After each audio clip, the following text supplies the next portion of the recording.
Es que esta cortina es una pegada. Estábamos celebrándola acá fuera del aire, pero lo vieron. O sea, bueno, quizás atrás de cámara no vieron cómo se tiraron unos pasos unos compañeros y decíamos acá con las invitadas de esta segunda mesa, que vamos a hablar sobre cuidados. Si no podemos bailar, no es nuestra revolución, ¿verdad? Sabrina Martínez, ¿cómo estás? Bien, gracias. Ay, Sabrina también es comunicadora, educadora sexual. La pueden seguir en Afidamento si es que no lo hacen todavía. O sea, ¿qué hacen que no están siguiendo? @afidamento. Afidamento.uy. Afidamento.uy. En Instagram. Muy bien. Y bueno, también está en la Facultad de Información y Comunicación, nuestra querida FIC. Y Afidamento es una propuesta de educación sexual integral para mujeres adultas donde tuve la suerte de participar, que la primera edición. Primera generación. Oh, por favor, éramos tan jóvenes. Está Karina Batiani a su lado. Bueno, Karina. Karina es como una institución en sí misma. Socióloga, es la directora ejecutiva de CLACSO, el Consejo Latinoamericano de Ciencias Sociales, pero también para mí es, ante todo, la que instaló en la agenda, ya que hablábamos tanto de datos y demás en la mesa pasada, la que instaló en la agenda el trabajo de cuidados en el Uruguay. Hola Karina, ¿cómo estás? Un gusto estar aquí. Y eso lo hiciste de la Facultad de Ciencias Sociales, entre otras con Valentina Perrota. ¿Cómo estás, Valentina? Muy bien, muchas gracias por la invitación. Gracias a vos. Y es un placer porque además Valentina también es socióloga y es la actual, ahora, Nobel, ya, recién estrenadita, directora de cuidados dentro del Sistema Nacional de Cuidados. Exactamente. Vamos a hablar un poco también de esos cambios que se dieron en el anterior gobierno, quizás un poco a nivel de la organización del Sistema Nacional de Cuidados y qué puede llegar a pasar ahora también. Bueno, bienvenidas. Gracias. Estaban escuchando muy atentas la mesa anterior.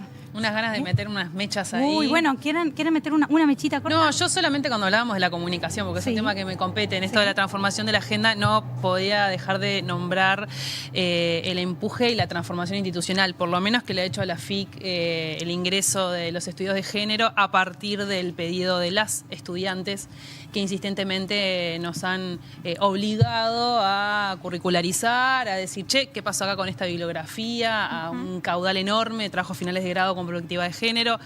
Un montón de iniciativas donde esos lentes violetas están en todas las aulas y eso, por supuesto, que moviliza, pero creo que también va a transformar y está transformando el campo profesional de la comunicación con las feministas que ya están ejerciendo en este nuevo contexto. Y en esos cursos, y eso ya lo cruzo con cuidados y con la formación en estudiar los cuidados también en ciencias sociales, ¿a esos cursos, por ejemplo, en la FIC, asisten más mujeres que varones?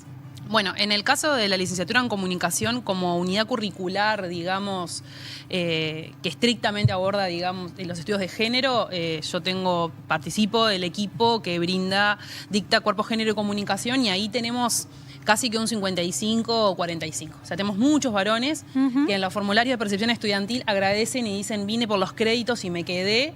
Estuvo buenísimo, no la pasé tan mal, perdí el miedo y se dan procesos reflexivos desde las masculinidades también que son como alumbran muchas nuevas cosas entre los propios compañeros y compañeras, ¿no? Y a nivel de los estudios de cuidados también, ¿qué incidencia o qué participación hay de colegas varones estudiando cuidados? ¿Hay?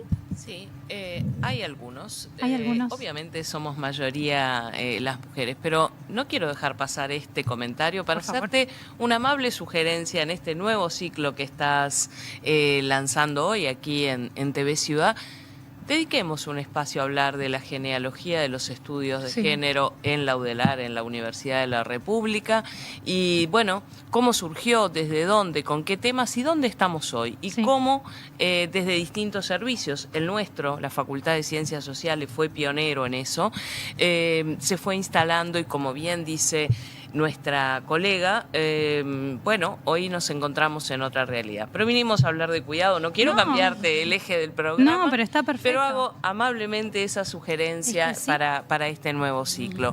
Efectivamente, hoy podemos decir 2025 y de cara a esta tercera etapa del Sistema Nacional de Cuidados, que empezó hace 2 días, el 1 de marzo, o 3 días, que tenemos una masa crítica de personas formadas en la temática de cuidados. Quizás no era la situación con la que empezó el sistema de cuidados, donde las que hablábamos de estos temas quizás éramos algunas normalmente catalogadas de locas o con cosas raras, temas raros, y no existía es crítica. Hoy, gracias a esfuerzos que han hecho muchas instituciones, la universidad, Claxo, el Consejo Latinoamericano de Ciencias Sociales, Flaxo, bueno, en fin, varias instituciones a nivel nacional y regional, podemos decir que hay un conjunto de personas capacitadas en este tema. ¿Son mayoría mujeres? Sí, lo son. ¿Existen algunos varones interesados y formándose en este tema? También. Todavía muy pocos. ¿Por qué? Porque acá estamos hablando de un tema que nos remite al nudo crítico de la desigualdad de género. Acá vamos al centro de la desigualdad y vamos a la categoría central de los estudios de género, división sexual del trabajo. Es decir, la forma en que nos socializan a unos y otras para desarrollarnos, desenvolvernos en nuestra vida social y donde las mujeres nos enseñan desde chiquititas, muñecas mediante, que tenemos que ser las cuidadoras. Esa es la categoría central, productora de las desigualdades de género y su consecuencia es esa distribución desigual del cuidado, donde los datos de Uruguay, de la región y del mundo son clarísimos en que esto está aún hoy, en pleno siglo XXI, en más de un 80% de los casos sobre nuestras espaldas. Y por eso nos parece central que en un programa como este, y te felicito por el programa y por la iniciativa de colocar el cuidado en una de las mesas de este primer programa. Sí. Valentina, ¿cómo llegas vos justamente en esto de hablar de un poco de genealogía de los estudios de género? ¿Cómo llegas vos a estudiar y a focalizarte en los cuidados como parte de tus estudios, ¿no? Bueno, también me sumo a las felicitaciones por traer el tema de los cuidados a la agenda del 8M. Tampoco era tan habitual, ¿no? Es más habitual hablar de violencia y no hablar de cuidados, así que me alegra que los cuidados sean parte de la agenda del 8M. No puedo dejar de mencionar a Karina Battiani como la persona que me formó y que me inspiró a trabajar en cuidados. Yo hace muchos años trabajo con Karina, hice todas mis tesis de grado, maestría y doctorado en cuidados y desde ahí, desde una sociología que siempre Karina defiende, que es una sociología crítica, transformadora, una sociología que aporte con sus investigaciones a las cuestiones, digamos, prácticas de la política pública y de cómo transformar desigualdades. Eso es algo que se lo debo a Karina, digamos, esa mirada de investigar cuestiones que hacen a la vida de la gente y que pueden transformar la vida de la gente. También tengo una trayectoria de trabajo en el Ministerio de Desarrollo Social de 15 años hasta el año 2020. Claro. Y ahora vuelvo al Ministerio de Desarrollo Social. Entonces fui combinando mi trayectoria académica con la gestión en el Ministerio de Desarrollo Social, que lo conozco muy bien, y entonces vuelvo ahora con esa trayectoria, esa formación. Y quiero destacar en esto que decía Karina, que me parece una señal muy relevante que la directora de cuidados sea una feminista formada en cuidados, ¿no? Claro. Y que tenga una trayectoria y un doctorado en cuidados, digamos, o su tesis de doctorado tenga que ver con los cuidados, cosa que no había sucedido, ¿no? En las administraciones anteriores. Sí, eso tiene un peso específico. Digo, después de haberse lanzado en su momento o anunciado el Sistema Nacional de Cuidados en el último gobierno del Frente Amplio anterior, digamos, del de Tabaré Vázquez, como iba a ser el buque insignia, ¿no? Del gobierno de Tabaré Vázquez, y después termina. A ver, estoy sobrevolándolo y, por favor, no quiero insultarlo con eso, pero quiero decir, fue anunciado muy fuerte y después, justamente que veníamos hablando en la mesa pasada del presupuesto, de cuánto incide o no, terminó bastante reducido de, yo creo, las expectativas que teníamos en torno al Sistema Nacional de Cuidados. Entonces, termina focalizado en 3 poblaciones, sobre todo, ¿no? Adultos mayores, personas con discapacidad y niñeces. Estoy bien, ¿no? Sí. Pero bueno, y se hace una formación bastante grande para justamente formalizar ese trabajo y darle valor al trabajo de las cuidadoras, sobre todo, ¿no? Ahora, ¿cómo estamos? Porque en el medio surgió este cambio. Se decidió un cambio organizacional. ¿Cómo está hoy el Sistema Nacional de Cuidados y qué líneas te planteas vos también, ¿no? Para eso. Bueno, encontramos, yo no lo encuentro porque me tocó estos 5 años representar a la Universidad de la República en el Comité Consultivo de Cuidados, ¿no? Que es un ámbito de monitoreo, de control ciudadano, que funcionó, digamos, en forma mínima, convocando reuniones que eran meramente informativas, no funcionó como espacio de colaboración y de consulta, pero sí me tocó estar presente y conocer, bueno, lo poco que se podía conocer desde la universidad. Entonces yo sabía que nos encontramos frente a un sistema desarticulado, o sea, un no sistema, digamos. Durante estos 5 años, la interinstitucionalidad, es importante aclararle a la gente, el sistema implica el trabajo coordinado de muchos organismos, del INAU, del BPS, de la ANEP, del Ministerio de Salud Pública, de muchos organismos, más allá de que la Secretaría de Cuidados esté ubicada en el Ministerio de Desarrollo Social. Eso es muy importante, del Ministerio de Economía, ¿no? Y debería incluir otros, como el Ministerio de Transporte y Obras Públicas, ¿no? De cómo pensamos las ciudades, las obras, la vialidad, etcétera. Eso no funcionó durante este periodo. No solo eso, sino que se desjerarquizó la institucionalidad porque la Secretaría de Cuidados se unió al Programa Nacional de Discapacidad en una cuestión muy, digamos, de mucho retroceso conceptual en relación a cómo se comprende la discapacidad y los cuidados. Hay un compromiso de este gobierno de volver a darle autonomía y a darle la jerarquía y la especificidad a los cuidados y a la discapacidad. En eso vamos a trabajar en estos meses, en proyectos de ley que busquen volver a separar esta institucionalidad. Es un pedido de la academia, es un pedido de la Red Pro Cuidados, de la sociedad civil, y es algo que el gobierno se comprometió a hacer. Eso es lo primero. Y después hay otras medidas programáticas que el Frente Amplio asumió que tienen que ver con avanzar en la universalización del nivel de 3 años, volver a la idea original, que era idea del periodo de Frente Amplio, de que los jardines de ANEP tomen los niños de 3 años y que los CAIF tengan los niños de 0 a 2 años. En eso se ha comprometido como medida programática prioritaria duplicar los jardines y escuelas de tiempo completo, ¿no? Claramente una mujer no puede trabajar si su hijo o hija concurre 4 horas a la escuela pública o al jardín, ¿no? ¿Quién puede trabajar? Entonces, si estamos hablando de las desigualdades de género o de la igualdad o del derecho al trabajo, necesariamente tenemos que ir hacia centros de cuidado de 8 horas, de mínima. Pero me interesa resaltar una cosa que también forma parte de lo que estuvimos conversando estos días con el equipo de la Secretaría, que como tú decías, esto se enfocó prioritariamente en 3 poblaciones, pero sobre todo en infancia, ¿no?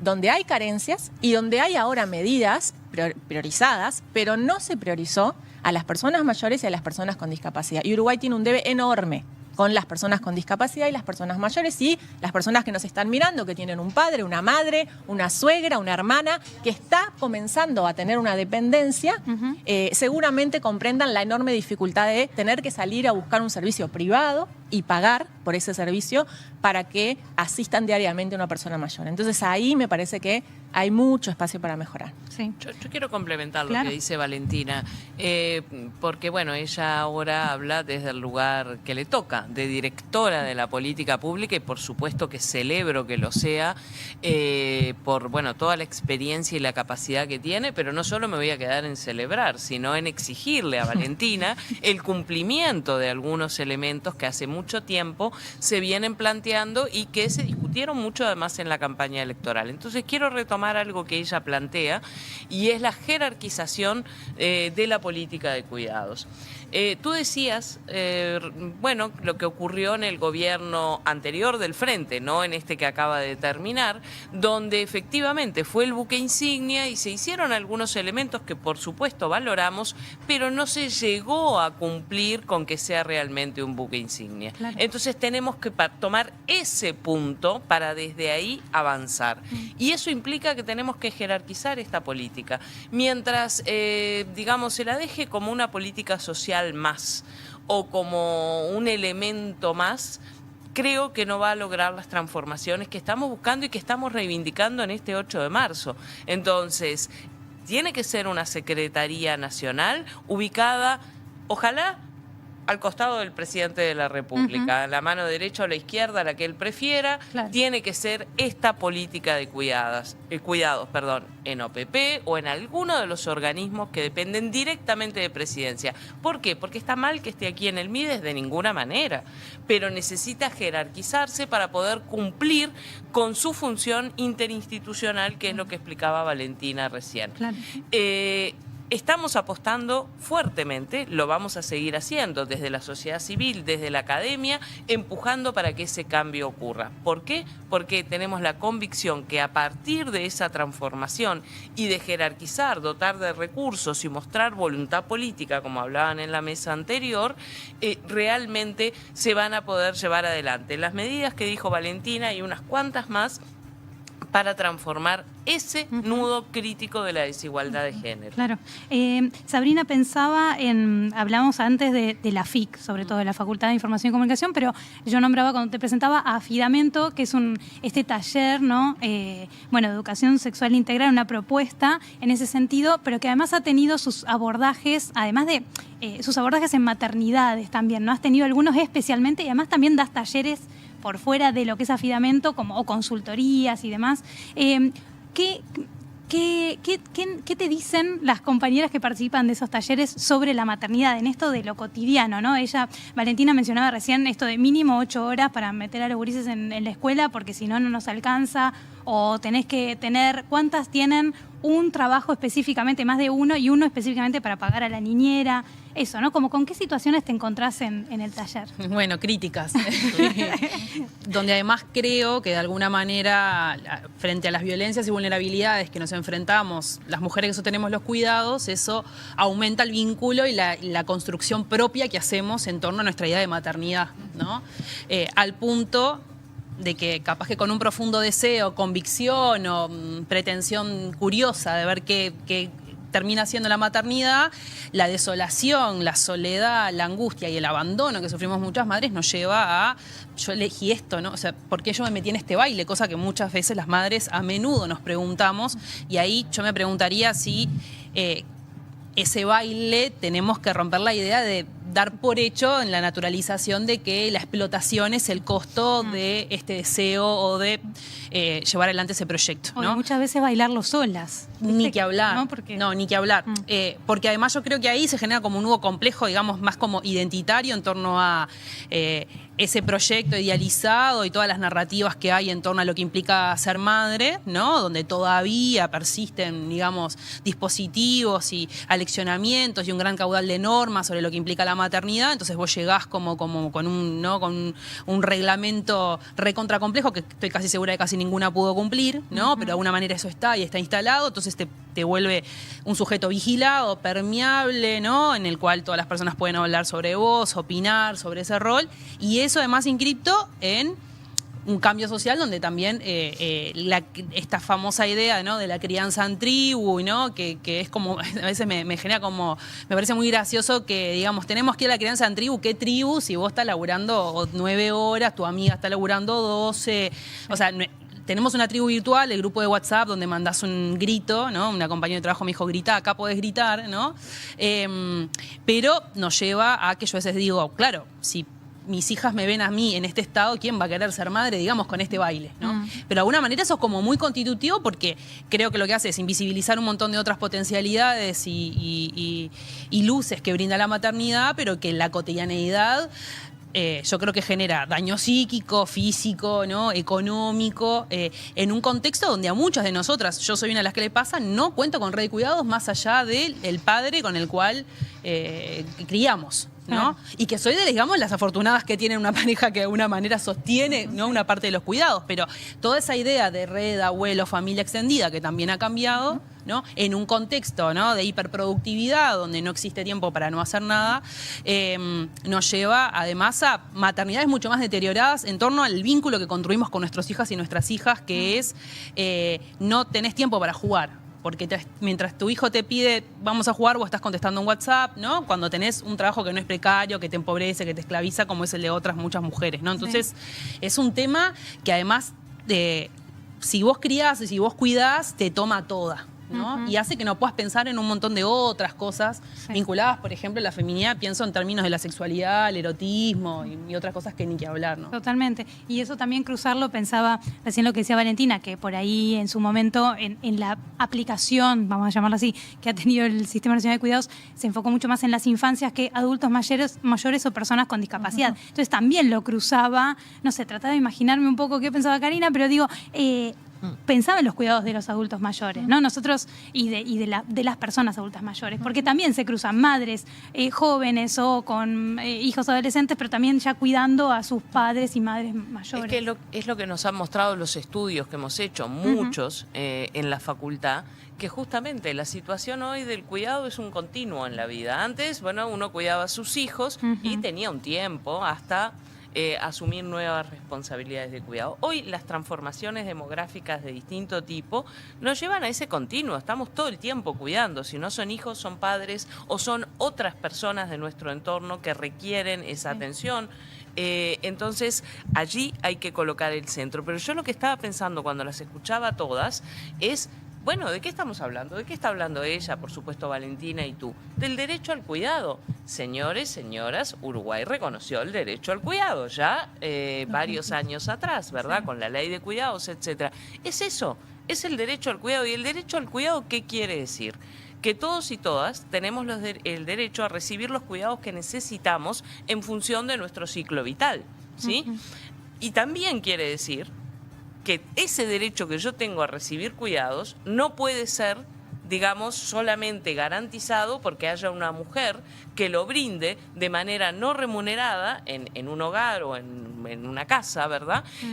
Para satisfacer mis necesidades de cuidado. Entonces tenemos que trabajar en torno a esa idea del derecho al cuidado para todos y para todas. Y también el derecho al cuidado me garantiza a mí, mujer, que no tengo la obligación, o sea, yo puedo elegir cuidar o no cuidar, claro, y puedo elegir cuándo cuidar y cómo priorizar esos cuidados, y no que si hay un adulto mayor o una persona mayor dependiente, solo pueda mi madre, mi padre, solo pueda recibir cuidados si yo se los brindo. No, señores, no, señoras, el Estado tiene mucho para hacer allí. ¿Reconocimos el derecho? Bueno, entonces, a partir de que reconocemos el derecho, no es lo mismo la responsabilidad que tengo yo como ciudadana que la que tiene, o cualquier otra persona, que la que tiene el Estado como garante de esos derechos. Y el mecanismo para hacerlo, no hay otro, no inventemos la pólvora, son las políticas públicas. Y en este país se llama Política Nacional de Cuidados y allí está la responsable. Sí, yo quiero agregar que en esto que decía Karina, de que el derecho al cuidado no puede depender de que existe una mujer, ¿no? Que ponga su cuerpo, su tiempo, su energía, su psiquis, ¿no? Y los costos que implica en términos económicos y de salud, tampoco puede depender de la capacidad de compra en el mercado. Entonces, si Uruguay es un país que ha consolidado una matriz de protección social en términos de educación, en términos de salud, de seguridad social, nadie cuestiona en este país la universalidad de las pensiones, de las jubilaciones, de la educación pública y de la salud. Bueno, los cuidados tienen que ir hacia esa dirección. Entonces, la pregunta que tú no me vas a hacer, pero que muchos me van a hacer es ¿cuánto sale? Y es muy caro. Bueno, no importa cuánto sale, ¿no? No, es que porque, aparte después de la mesa anterior ya no quiero preguntar por plata. ¿Cuánto salía universalizar la educación pública? Sí. Y bueno, salía. Bueno, sí, fue una prioridad, fue un consenso y se avanzó en ese sentido. Entonces, esto es lo mismo. Por esa pregunta no te la hago y te la hago en algunos días. Lo pagan las mujeres. Es que sí, está muy privatizado el cuidado todavía. Por eso decía hoy, porque me acuerdo mucho ejemplos concretos que le hemos hablado con Sabrina en otros momentos, y de eso, de decir, tenemos 2 o 3 trabajos y uno va destinado entero a un sueldo de una niñera, porque por ahí no queremos tener institucionalizados a nuestros hijos e hijas 8 horas, pues también te entra esa, ¿no? Es como, o no conseguimos lugar en escuelas de tiempo completo, porque también hay que, por eso es tan transversal y está buenísimo que las 3 lo trajeron. Y pensaba eso, sí, cuando pensamos, por ejemplo, a la infancia en términos de una infancia que no está en una situación de discapacidad. Totalmente. O sea, cuando haces ese cruce, claro, ¿no? Que eso, necesitas 3 terapias semanales, un personal especializado, no sé qué, lo que se termina generando es la postergación. O sea, muchas madres lo que terminan haciendo es, bueno, no es que ni siquiera salgo a trabajar para pagar, me quedo en casa. Sí, ¿no? Lo que te muestra la realidad de los hogares uruguayos. Tenemos un estudio en la facultad que nos muestra con mucha claridad esto en términos de las cargas de cuidado. Estamos pensando, por un lado, en la madre con sus hijos. Por otro lado, en alguna persona, mujer, obvio, cuidando personas mayores dependientes, y sumamos las situaciones de discapacidad. Bueno, todo eso a veces ocurre bajo el mismo techo, digamos, y es la misma persona que tiene que responder al cuidado de sus hijos, o si no son sus hijos, sus nietos, de personas mayores dependientes, su pareja, por ejemplo, y además con alguna situación de discapacidad. Entonces, esto se volvió un elemento absolutamente crítico. Por eso vuelvo a insistir con eso de que se ubica en el nudo de las desigualdades sociales y de género. Y por eso el diálogo social que va a comenzar, que está comenzando en estos días, que refiere a, por supuesto, seguridad social, pero en general a la protección social, tiene que tener este tema como un tema absolutamente central. Y además tenemos que exigirle, yo lo voy a hacer, al Estado uruguayo, que reconoció el cuidado como un derecho, bueno, señores, señoras que están ejerciendo funciones de política pública, ¿dónde están los mecanismos para garantizar ese derecho? Para todos y para todas, no para algunos y para algunas, y ahí vuelvo a como iniciaste hoy el programa. Esto es para el 99%. Perfecto. Sí, tal cual. En ese sentido, los cuidados o las políticas del cuidado o lo que el sistema de cuidado se propuso no es generar políticas para los más vulnerables socioeconómicamente. Es una política universal. Bien. Y en esto que decía Karina, de que dónde se ubica hoy la Secretaría, que se ubica en el Ministerio de Desarrollo Social, la gente tiende a asociar que es una política para las poblaciones más vulnerables socioeconómicamente. No lo es. No. Es un tema que transversaliza a todas las clases sociales. Claro, los que pueden pagar servicios, pagan servicios de calidad. Los pocos, ¿no? Los pocos del quintil 5, que puede pagar un residencial que puede salir 200.000 pesos, ¿no? Pero los que no, entonces ahí hay no ejercicio de derecho y hay una desigualdad social, más allá de la de género, que es la que nos convoca hoy. A mí me interesa señalar que si estamos formando parte de un gobierno progresista, de un gobierno que le es cara la igualdad social, digamos, no podemos pensar en que para acceder al derecho al cuidado tengo que tener capacidad de ingreso para pagarlo en el mercado, ¿no? Entonces, no va a ser todo posible en estos 5 años, está clarísimo, pero sí tenemos que ir generando una ruta de cómo el Estado va a ir asumiendo más servicios de cuidado, no solo para las infancias, donde sin duda hay mucho que avanzar. Las escuelas de tiempo completo están sobrecolmadas y hay que avanzar en cómo se priorizó en las prioridades programáticas, en duplicarlas. Pero no solo, digamos, hay que creativamente desarrollar servicios para las personas con dependencia leve, con dependencias que no son necesariamente institucionalizarse en un establecimiento de larga estadía, que pueden ser ayudas técnicas, que pueden ser residencias asistidas. Hay que pensar creativamente porque la población uruguaya es una población envejecida, ¿no? Entonces la dependencia es parte de la vida cotidiana de las familias. Bueno, quedan los desafíos planteados, los primeros pedidos, exigencias están sobre la mesa, ya hechos. Vamos a seguir de cerca, me parece, esta agenda porque es muy necesario y de vuelta el reconocimiento a Karina, a su área de trabajo, que nos ha brindado generar tantos datos y que ha puesto el tema de los cuidados como trabajo no remunerado en la agenda y la necesidad de también remunerar ese trabajo, ¿no? De reconocerlo también económicamente. Muchísimas gracias a las tres, Valentina Perrota, Karina Batiani y Sabrina Martínez, y ojalá que nos encontremos pronto en otra mesa de conversación. Claro, ¿sí? Gracias a vos. Gracias. Ya seguimos, vamos a retirarnos de este bloque de cuidados, recordando, ya que estamos tanto con la genealogía y la memoria feminista, recordando un tramito del programa de relatos abocado también a pensar las nuevas maternidades. Maternar no es ni lo mejor ni lo peor, sino tenemos que construir maneras de maternar que sean gozosas. La maternidad a veces pone un foco en el bienestar de les hijes o en la unidad de la familia, y esa glorificación del rol de la madre deja muy en segundo, tercero, cuarto lugar a qué pasa con la mujer que está maternando, ¿no? Cuáles son sus necesidades, cuáles son sus deseos.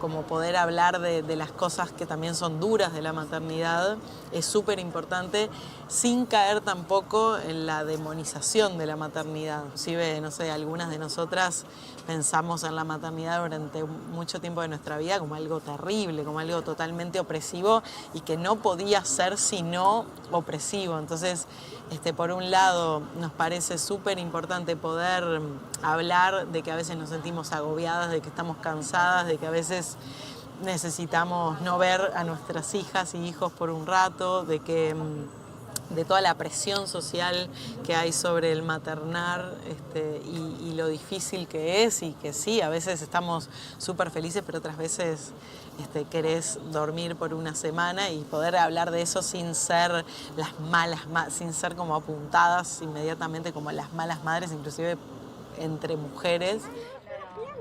Capaz que sí cobrarla cuando yo pueda. Siempre será tu amigo. No soy un gato y no siempre quiero lo mismo que tú. Pero si yo fuera un gato, siempre sería tu amigo. No sé, ¿te parece? Y el gatito también. Bueno. Que la maternidad tiene que ser elegida, y como madres vamos a luchar porque el aborto sea algo disponible y accesible para todas las mujeres en todas las sociedades, y también por respetar a quienes deciden no ser madres, y por eso muchas veces hablamos de maternar, porque también está esta idea de que la maternidad o la mujer se consagra como mujer cuando concibe y gesta y pare un hijo, y creemos que en realidad maternar lo puede hacer alguien que un cuerpo no gestante también puede maternar. No, que en uno tampoco. Esa parte del principio que habla de cómo el cuidado organiza nuestra vida, ponerlo en palabras, ¿no? Como las 8, o sea, esto de que las 8 horas no se adaptan a la actividad, no sé cómo.